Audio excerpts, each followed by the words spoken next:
So this is a post discussion for chapter 4.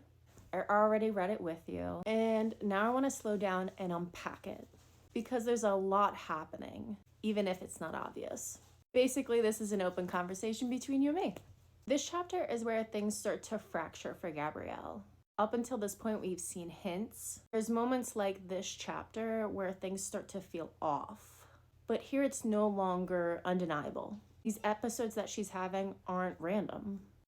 They're not just headache. They're not just stress. They're her mind and body reacting to something that doesn't have language yet in the book. I want this chapter to feel disorienting, obviously.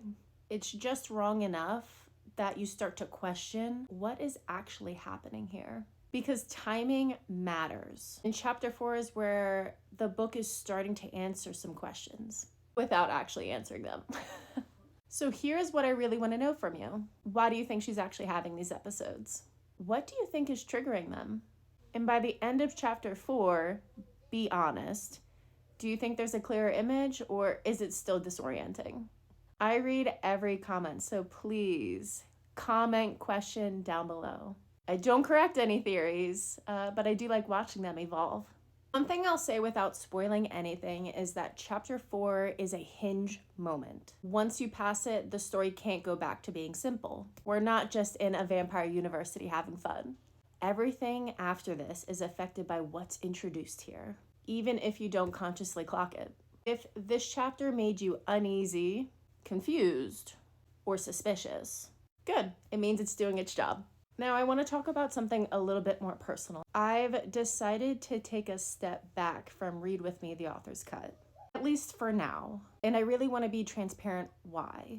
As much as I love doing these videos, I genuinely do. They take up a lot of time and energy. Filming, editing, posting, dreaming about it, and then posting it all on my socials, across all the socials. It adds up faster than you realize. And I've noticed the more that I push myself to keep up with everything, the faster I've been burning out.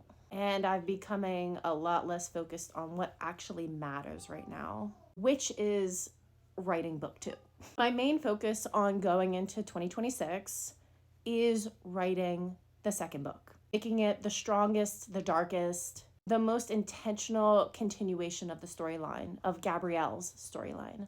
It requires deep thought, focus, determination, long stretches of writing, and honestly, less pressure from getting out the series Read With Me. I think most of you, especially the readers, will care more about that. I think you'll rather have book 2 out than me doing more videos of book 1. I will continue the series, just not right now.